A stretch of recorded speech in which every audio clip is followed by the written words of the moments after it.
October 15, 1968, Radcliffe College. Eleanor Washington struck the match at exactly 11:47 p.m. The flame caught the corner of her Western civilization textbook, then spread to the pile, then to something else entirely. By midnight, the campus was screaming. Fire trucks, police sirens, and Eleanor standing in the smoke, holding a lighter that wasn't hers, staring at what the flames had revealed in the administration building basement.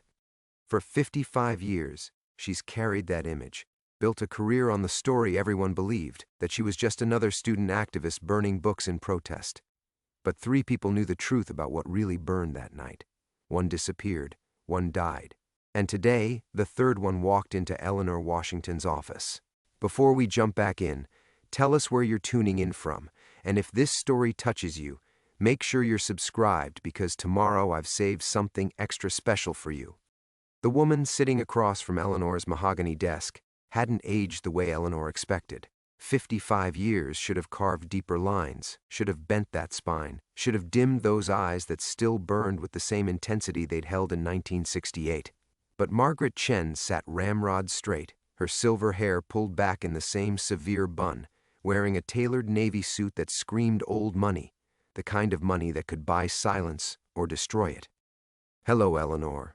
Margaret's voice carried the faint trace of a Massachusetts accent, polished by decades of careful cultivation. "Congratulations on the anniversary celebration. 25 years as headmistress of Whitmore Academy. Quite an achievement for someone who was supposedly expelled from college."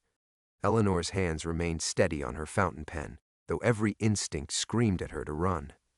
Through the tall windows of her corner office, she could see students crossing the quad between classes, their voices carrying on the crisp October air.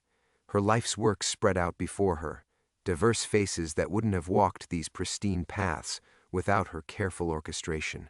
Her relentless fundraising, her reputation as the reformed radical who'd found redemption in education. "I wasn't expelled," Eleanor said carefully. "I withdrew, after the protest." Margaret smiled, and it was the same cold expression Eleanor remembered from their dorm room debates about revolution and reform. The protest. Is that what we're calling it now? The afternoon light streaming through the windows caught the crystal paperweight on Eleanor's desk, a gift from the class of 2019, their graduation speech still echoing in her memory. Dr. Washington showed us that one person's courage can change everything, if they only knew what kind of courage it really took to build a life on borrowed time. "What do you want, Margaret?" "I want to watch you burn the way David did." The name hit Eleanor like a physical blow. David Chen, Margaret's younger brother, the shy poetry major who'd gotten caught up in their radical fervor, who'd followed Eleanor into that basement with stars in his eyes and revolution on his tongue. Sweet David, who'd trusted her when she said they were just going to retrieve some files, who'd believed her story about exposing the administration's ties to defense contractors. David's death was an accident, Eleanor whispered. David's murder was covered up.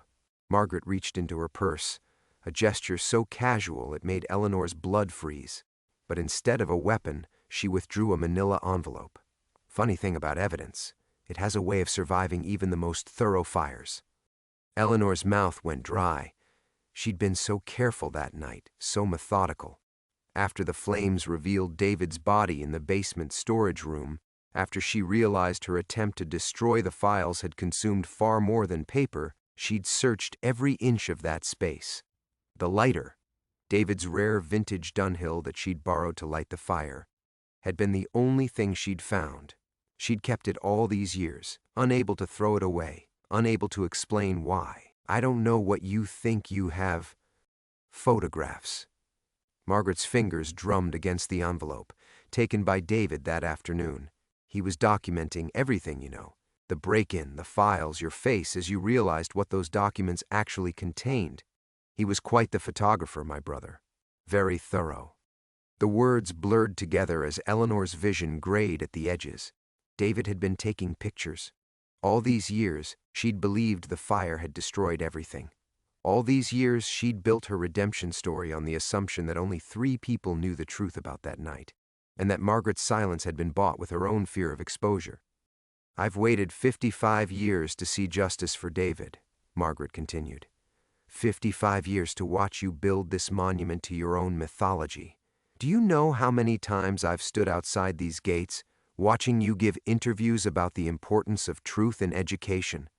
How many times I've read articles about your commitment to justice and equality? Eleanor's hand moved instinctively to her desk drawer, where David's lighter lay wrapped in tissue paper. She'd told herself she kept it as a reminder, but now she wondered if it had been waiting for this moment all along. But I'm not here for revenge, Eleanor. I'm here because I need your help. The words were so unexpected that Eleanor's carefully constructed mask slipped. What? Margaret leaned forward, and for the first time, Eleanor saw something besides cold calculation in her eyes. Fear. Raw, desperate fear that made her look every one of her 73 years. Someone else knows about that night. Someone who's been placing children in your school, children with connections to David, to me, to 1968. They've been watching both of us, Eleanor, and yesterday they made their first move. Before Eleanor could respond, before she could process the implications, Margaret stood and walked to the window overlooking the quad. "Tell me," Margaret said quietly, "does the name Jennifer Chen mean anything to you?" Eleanor's world tilted. Jennifer Chen, one of her brightest students, a senior she'd personally recruited, a girl whose essay about social justice had moved Eleanor to tears. Eleanor's throat constricted as if invisible hands were squeezing. Jennifer Chen. The name reverberated through her mind like a bell struck in an empty cathedral. She could picture the girl perfectly, serious dark eyes behind wire-rimmed glasses, always sitting in the front row of Eleanor's monthly ethics seminars, always raising her hand with questions that cut straight to the heart of moral complexity. "She's my granddaughter." Margaret's words fell into the silence between them like stones into still water. Eleanor watched the ripples spread, watched her carefully constructed world begin to fracture at the edges. Through the window, she could see Jennifer herself crossing the quad, backpack slung over one shoulder, that familiar, determined stride that reminded Eleanor so much of the young activists she'd once marched beside. "David had a daughter," Margaret continued, her reflection ghost-like in the window glass. "Born 8 months after he died. A daughter who grew up believing her father was a hero who died fighting for justice. A daughter who named her own child Jennifer after the girl in David's favorite poem, you remember, the one he used to recite at those coffee house readings." Eleanor did remember. "Jenny kissed me when we met," she whispered, the words tasting like ash in her mouth. "You recruited her personally." Margaret turned back to face Eleanor, and her expression was unreadable. "2 years ago, you read her application essay and called the family yourself. Her mother told me how honored she was that the great Dr. Washington had taken such a personal interest in her daughter's education." The irony was suffocating.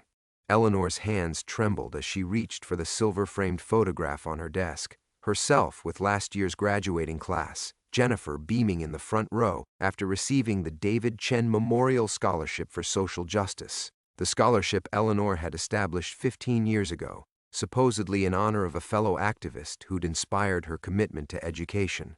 The scholarship that had unknowingly sent David's granddaughter to the very institution built on his death. "She doesn't know," Eleanor said. "It wasn't a question. She doesn't know her grandfather's real name was David, or that he died in a basement fire, or that the woman she admires most in the world is responsible for his death. She thinks she's here because of her own merit, her own passion for justice." Margaret's voice carried a weight that seemed to press against Eleanor's chest. "But someone else knows, Eleanor. Someone who made sure she'd end up here." Eleanor's mind raced through the application process, through every step that had led Jennifer Chen to Whitmore Academy. The essay that had arrived on her desk with no fanfare, no special marking, but with words so hauntingly familiar they'd made Eleanor's heart ache with recognition. The interview that had felt like looking into a mirror of her own younger self.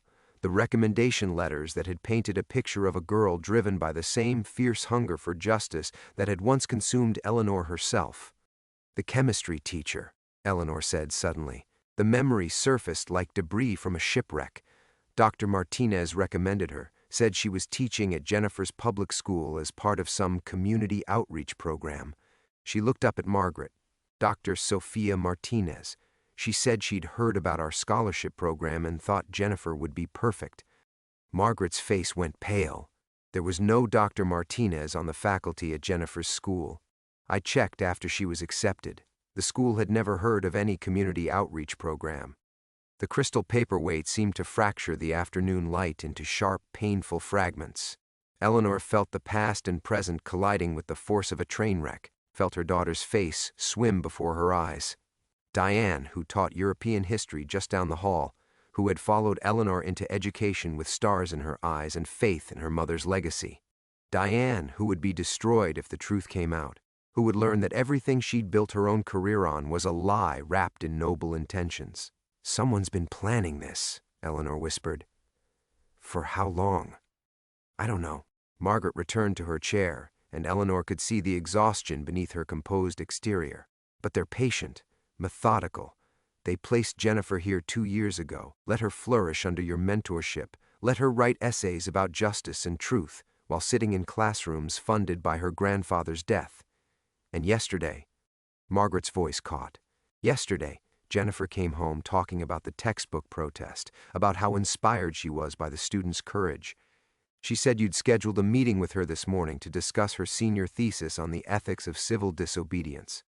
Eleanor's calendar lay open on her desk, Jennifer's name written in her own careful script for 9 o'clock. In 20 minutes, David's granddaughter would walk through that door, eager to discuss the moral complexities of fighting injustice, never knowing she was sitting across from the very injustice she sought to understand. The intercom on Eleanor's desk crackled to life. "Dr. Washington? Jennifer Chen is here for her appointment." Eleanor's finger hovered over the intercom button as if it might burn her.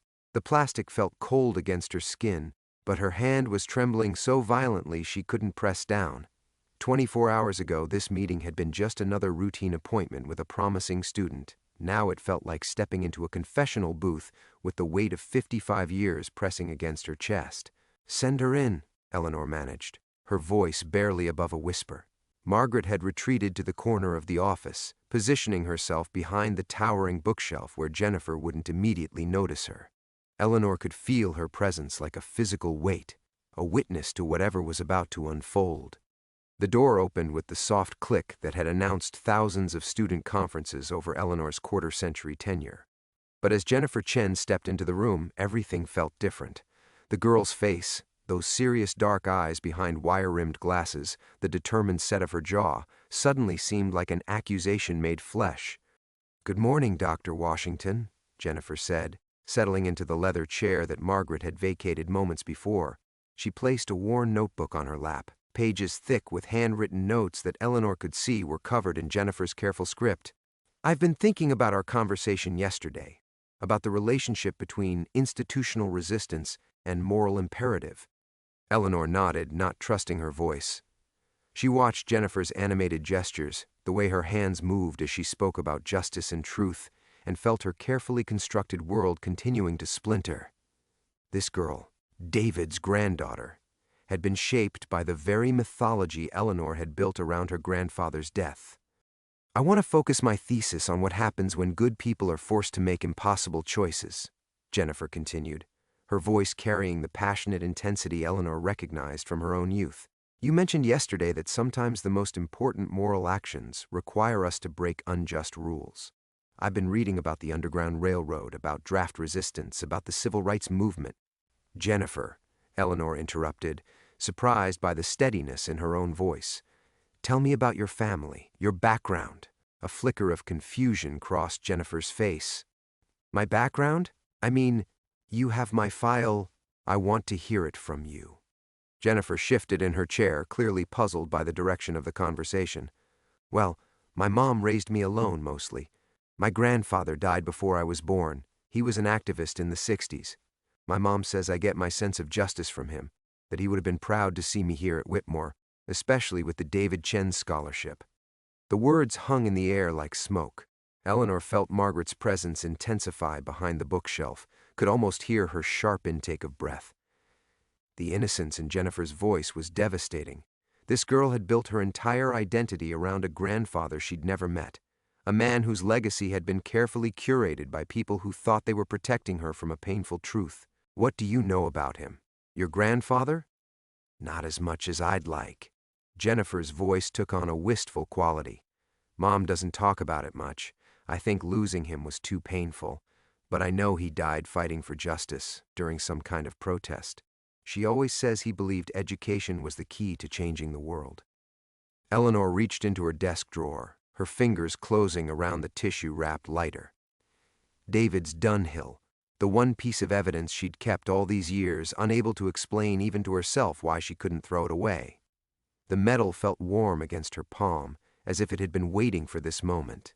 "Jennifer," she began, but before she could continue, the office door burst open. Eleanor's assistant stood in the doorway, face flushed, holding a manila envelope.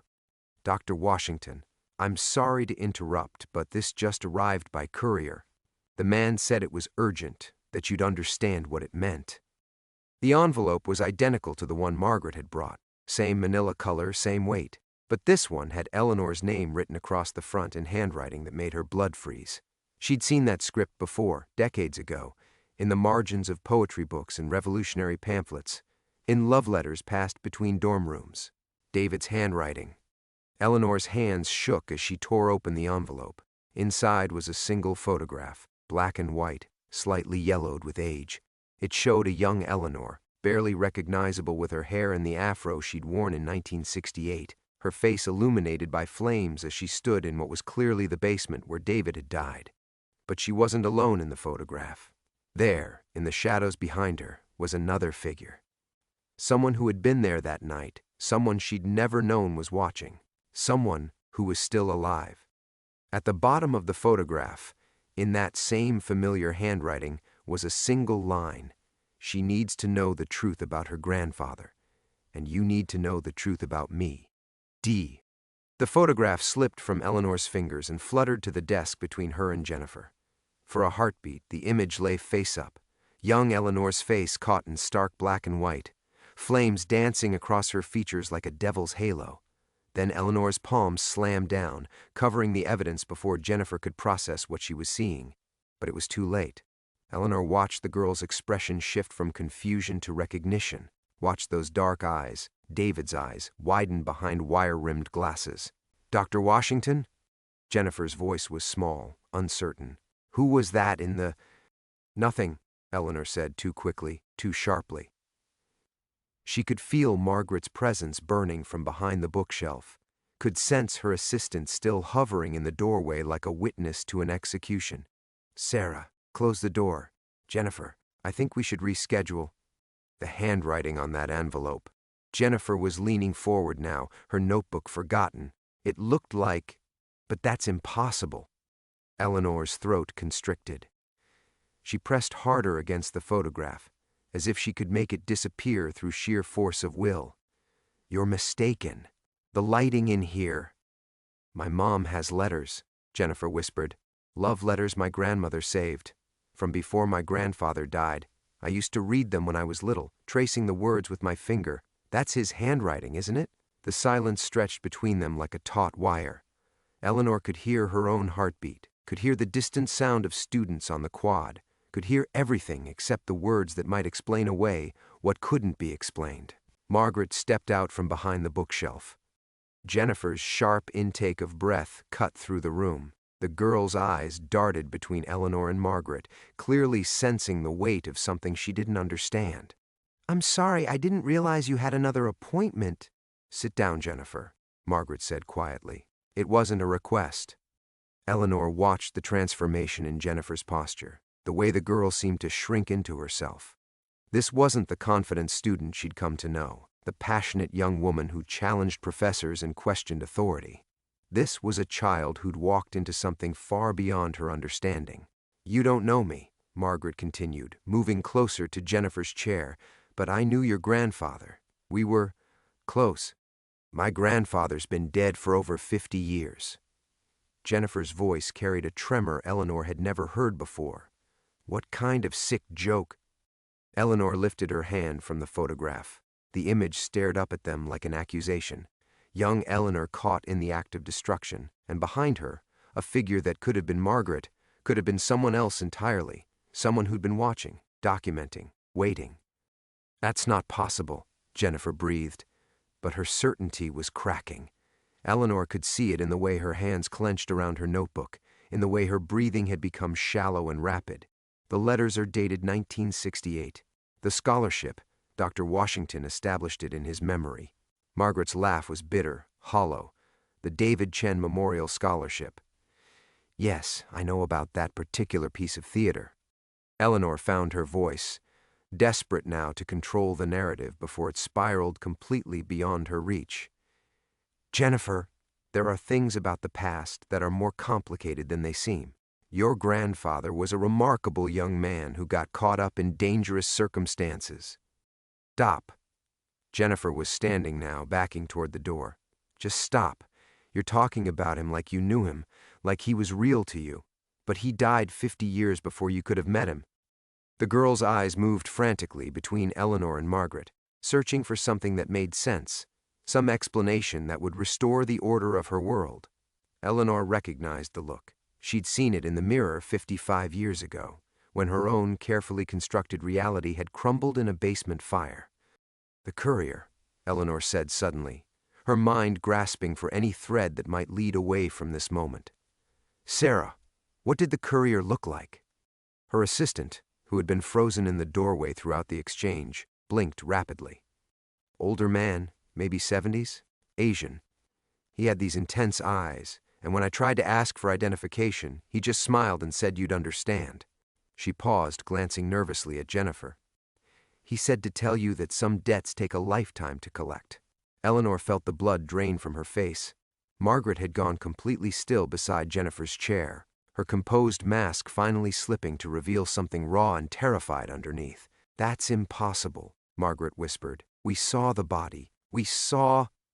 But Jennifer was moving now, backing toward the door with increasing urgency. Her notebook fell to the floor, pages scattering like autumn leaves. I don't understand what's happening here, but I need to leave. I need to call my mother. Eleanor reached toward her, desperate. Jennifer, please. The girl was already at the door, her face pale but resolute. Don't. Whatever this is, whatever game you're playing with my family's memory, just don't. The door slammed behind her, leaving Eleanor alone with Margaret and the photograph that shouldn't exist, bearing handwriting from a man who should have been dead for 55 years. The silence after Jennifer's departure felt like the vacuum left by an explosion. Eleanor stared at the closed door, her hand still outstretched in the empty air where the girl had been standing.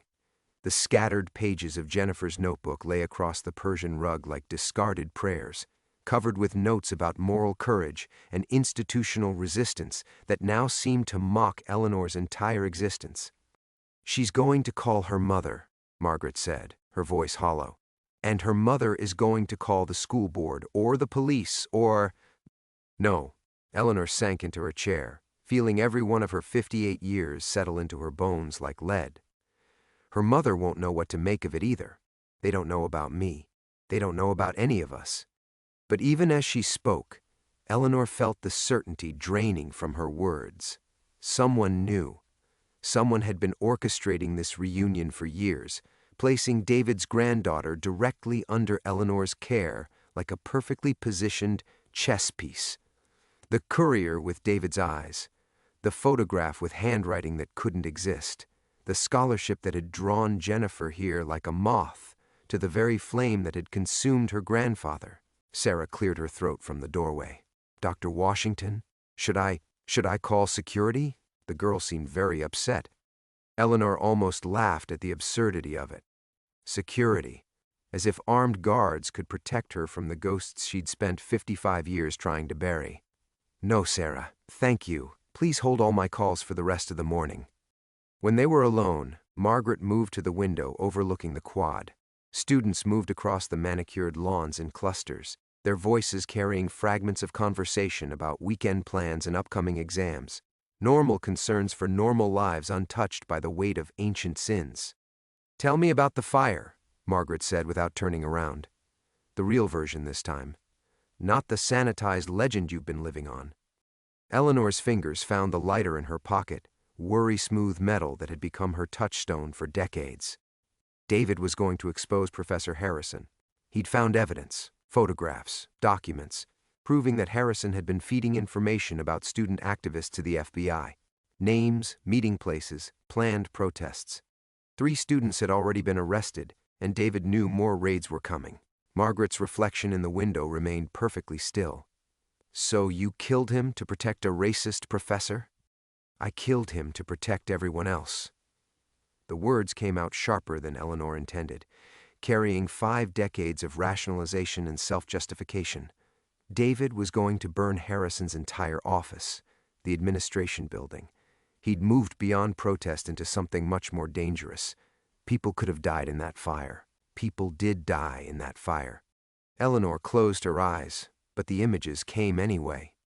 David's face in the basement, illuminated by the flames he'd started with documents from Harrison's files.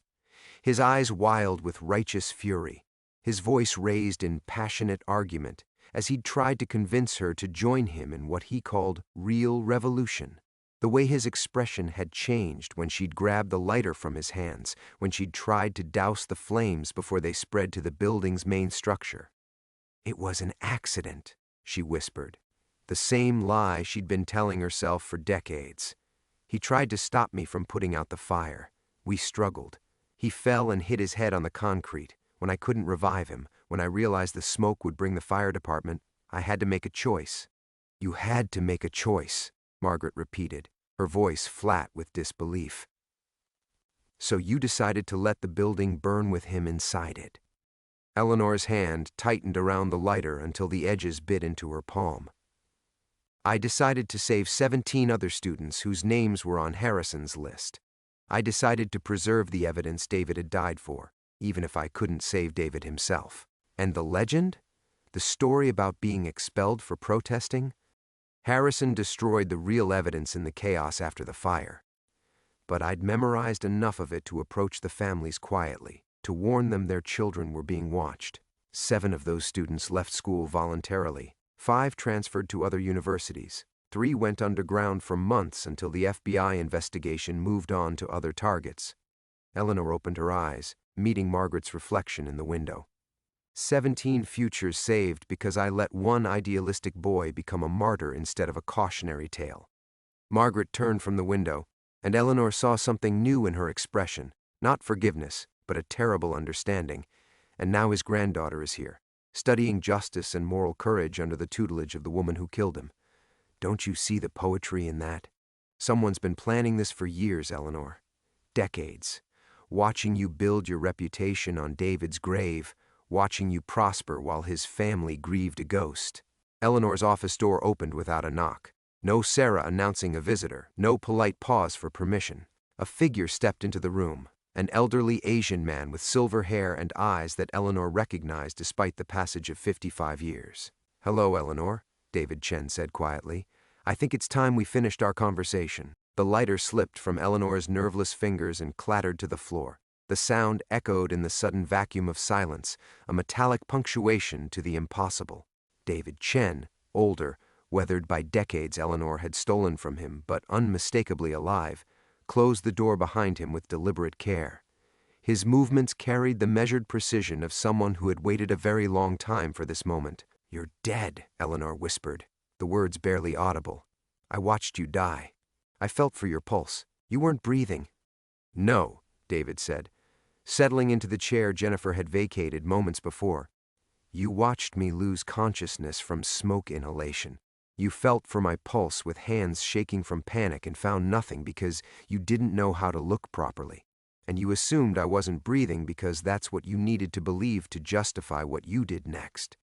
Margaret had gone rigid by the window, her face cycling through shock, recognition, and something that might have been relief or terror. "The fire department," she breathed. "They found you." David nodded. "Barely alive, severe smoke inhalation, skull fracture. I spent 3 weeks in a coma while the university held a memorial service for a boy they thought had died a hero's death. When I finally woke up, the world had moved on. Eleanor had been expelled, the evidence was gone, and I discovered something fascinating." He reached into his jacket and withdrew a manila folder, identical to the others that had appeared that morning. "I discovered that the woman who'd tried to stop me from exposing Harrison had somehow become a legend herself. St. Eleanor Washington, the brave student activist expelled for fighting injustice. Scholarship recipient, civil rights hero, inspiration to a generation. Eleanor's mind reeled, trying to process not just David's presence but the implications of his words. The families I warned, the students on Harrison's list, were never in any real danger. David's voice carried the weight of decades of bitter knowledge.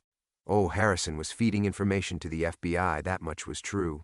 But the raids, the arrests, those were theater, Eleanor. Political kabuki designed to flush out the real organizers, while making the small fish feel important enough to confess their friends' names.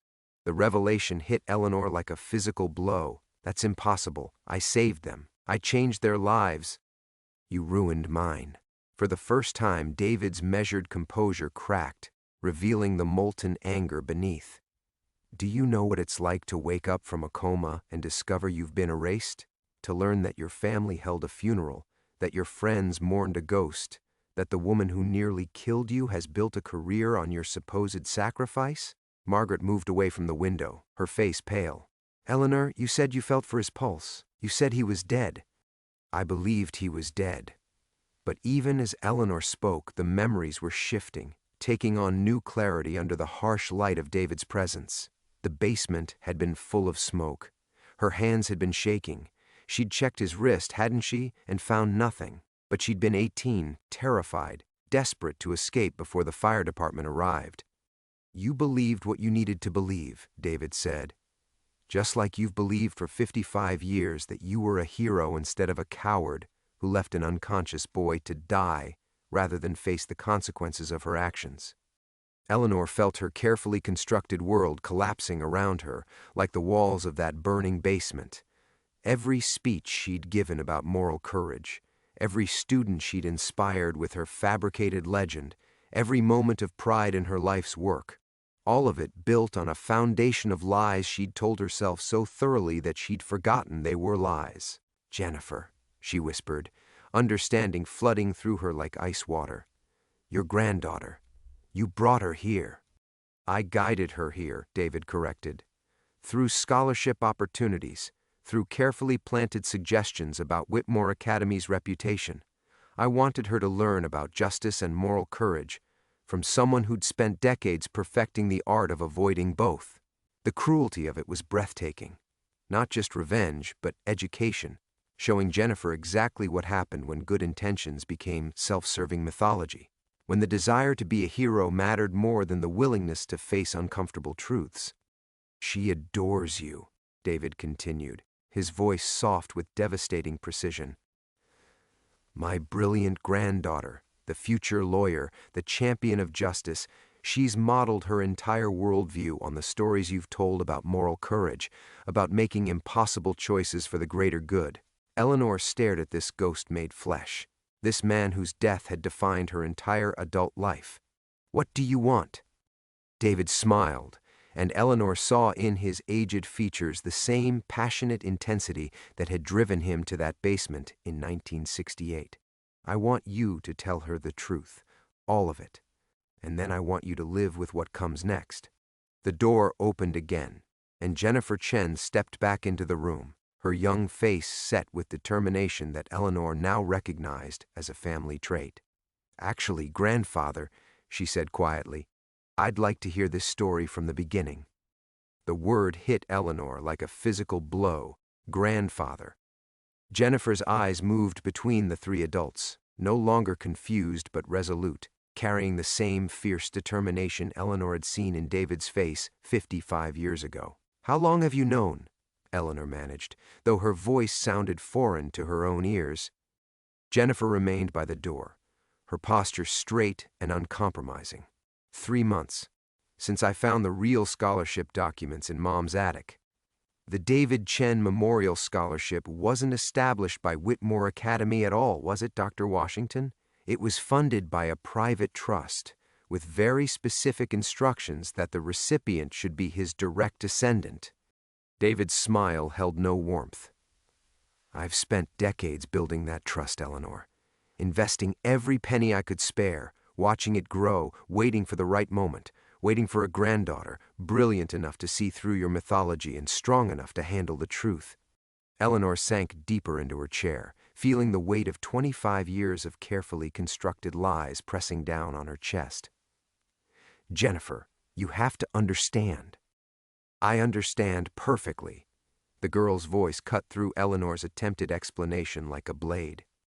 I understand that the woman I've admired for months, whose speeches I've memorized, whose philosophy has shaped my entire approach to justice, built her reputation on my grandfather's grave.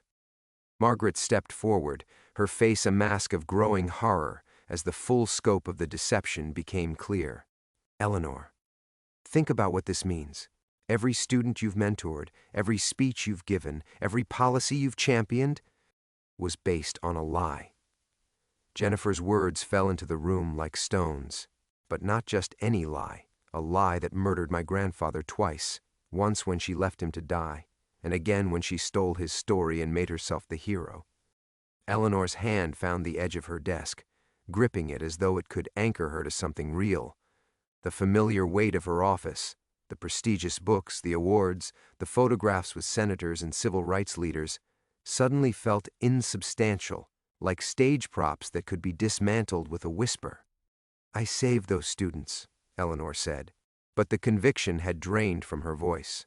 Whatever else happened, whatever mistakes I made, I saved 17 people from nothing, David interrupted, his voice gentle now, which somehow made it more devastating than anger. Eleanor, those raids were designed to fail. The FBI wanted to identify the real network organizers, not arrest college students carrying signs. The 3 who were arrested? They were released within hours. No charges filed, no records kept.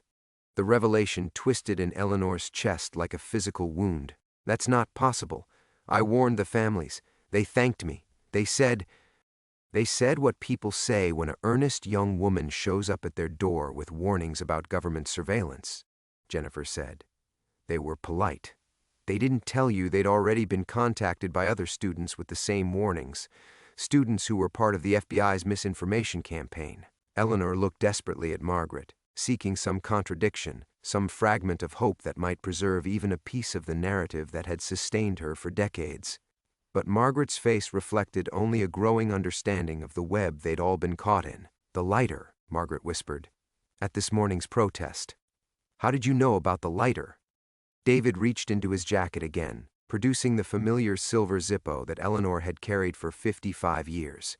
Except this one bore scratches in different places, wear patterns that spoke of different hands, different decades. I kept mine too. Insurance, you might say. Physical evidence of what happened that night, complete with fingerprints from both of us. Eleanor's hand moved instinctively to her pocket, finding her own lighter, the one she'd thought was evidence of her crime, when it was actually evidence of her abandonment. You planted it, she breathed.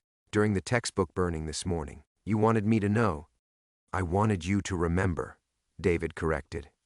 To feel the same terror I felt when I woke up in that hospital bed and realized the world thought I was dead. To understand what it means to have your identity erased by someone else's convenient fiction. Jennifer moved closer, and Eleanor saw in her young face an echo of every student she'd ever inspired, every idealistic young person who'd looked to her for guidance about justice and moral courage. The irony was suffocating. She'd spent her career teaching others to become the person she'd never actually been. Here's what's going to happen, Jennifer said, her voice carrying an authority that belonged to someone far older. You're going to resign from Whitmore Academy. You're going to dissolve the scholarship fund and return every penny to my grandfather. And then you're going to spend whatever time you have left learning what real justice looks like. Not the sanitized version you've been selling, but the kind that requires actually facing the consequences of your choices. The room fell silent except for the distant sound of students on the quad, their voices carrying the easy confidence of young people who still believed in heroes. Eleanor stared at the photograph on her desk, herself at 18, captured in the act of destruction, and finally understood that the girl in that image had died in the fire too. Everything that came after had been an elaborate ghost story. And if I refuse? She asked quietly. David's smile was sad and final.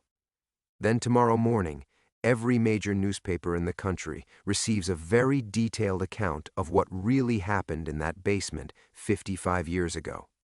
Eleanor stared at the ultimatum hanging in the air between them like smoke from a long-extinguished fire.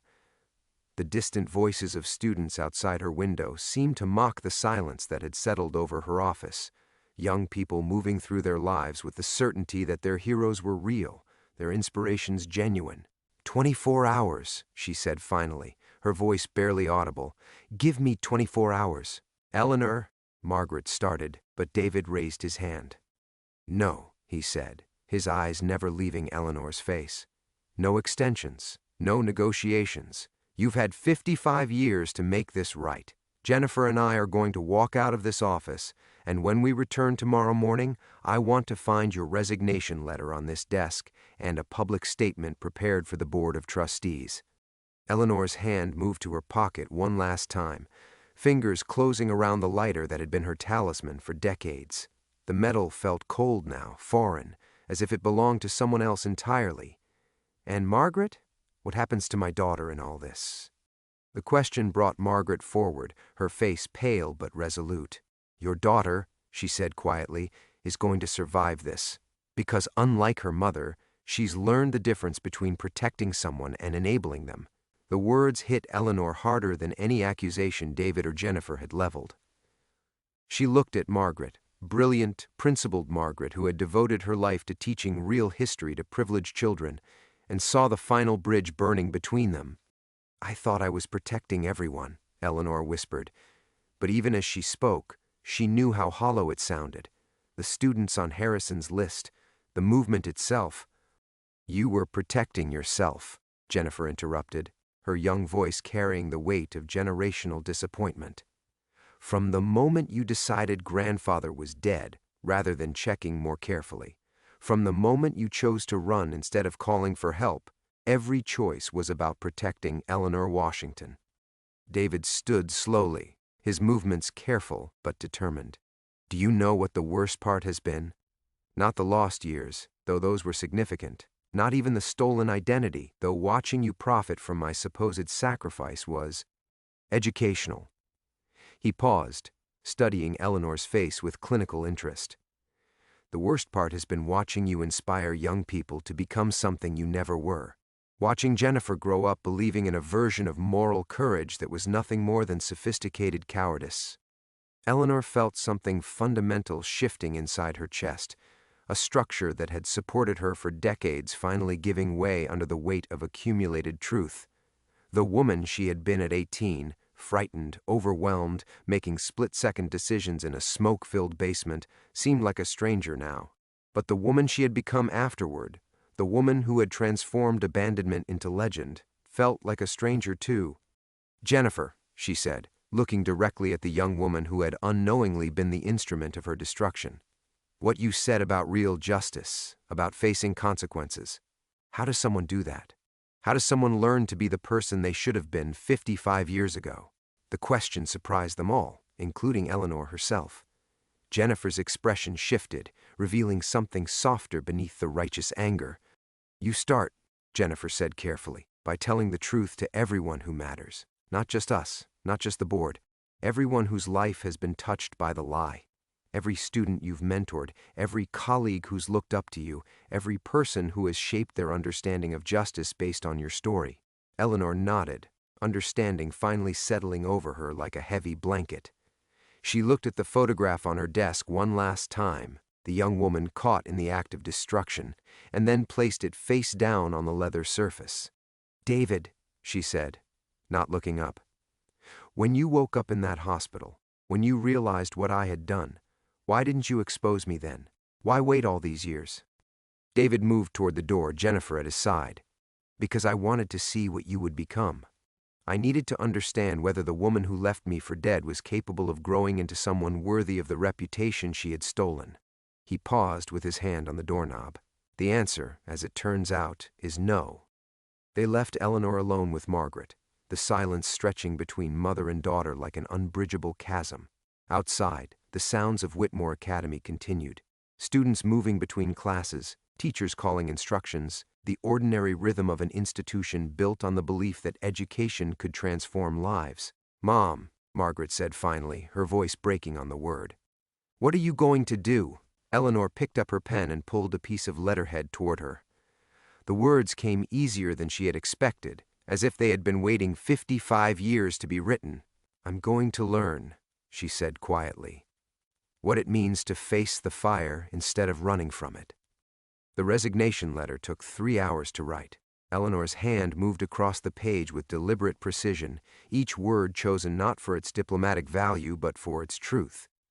She wrote about the basement, about the smoke and fear, about checking a pulse she wasn't qualified to find.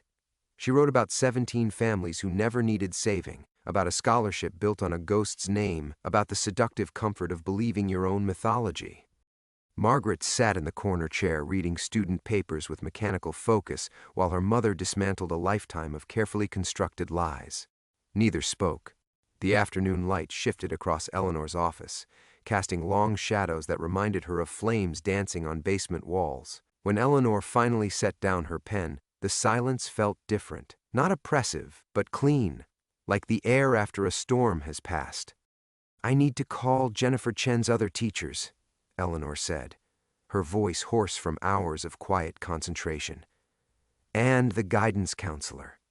She'll need support when this becomes public." Margaret looked up from her papers. "She's stronger than you think. David raised her well." The observation carried no sting, only fact. Eleanor folded the letter and placed it in the envelope she would deliver to the board chairman in the morning.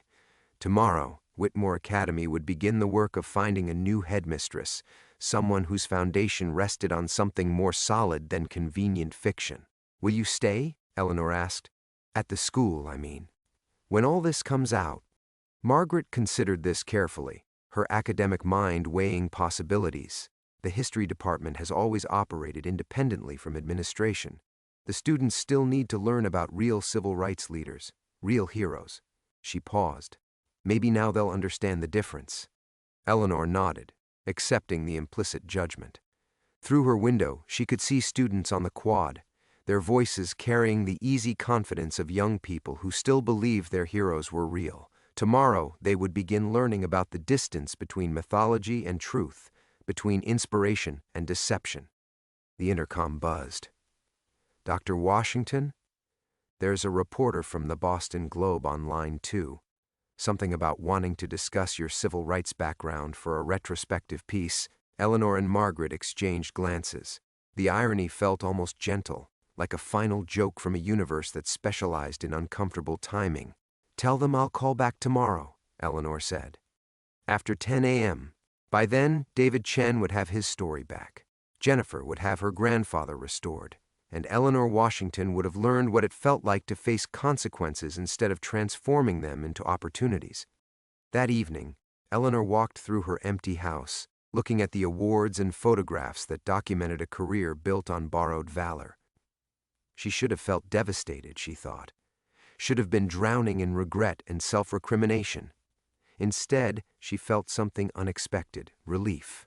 The weight she had carried for 55 years, the constant vigilance required to maintain a lie, the fear of discovery, the exhaustion of being a hero she'd never actually been, was finally lifting.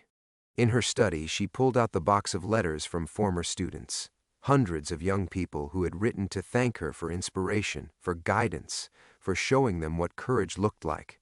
Tomorrow, she would begin the work of writing back to each one, telling them the truth about their fallen idol, and suggesting they look elsewhere for their models of moral strength. The task would take months, maybe years.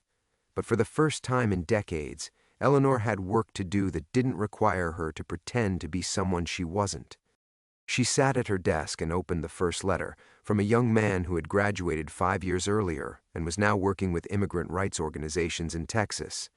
He had written about drawing strength from her story during difficult moments, about remembering her sacrifice when he wanted to give up. "Dear Marcus," she began, her handwriting steady and clear, "I need to tell you about a mistake I made when I was 18 years old and how that mistake became the story you thought was inspiring you." Outside, autumn winds scattered leaves across the Whitmore Academy campus. In a few hours, the students would be asleep in their dormitories, dreaming the confident dreams of young people who believed their heroes were real. Tomorrow, they would begin learning about the complicated relationship between truth and inspiration, between the stories we tell ourselves and the work of actually becoming worthy of admiration. Eleanor wrote until midnight, her confession growing stronger with each word. For the first time in 55 years, she was doing work that mattered, not the manufactured importance of administrative leadership, but the actual moral labor of facing the fire instead of running from it. When she finally turned off the light, Eleanor Washington felt something she hadn't experienced since she was 18 years old, the possibility of becoming someone she could respect,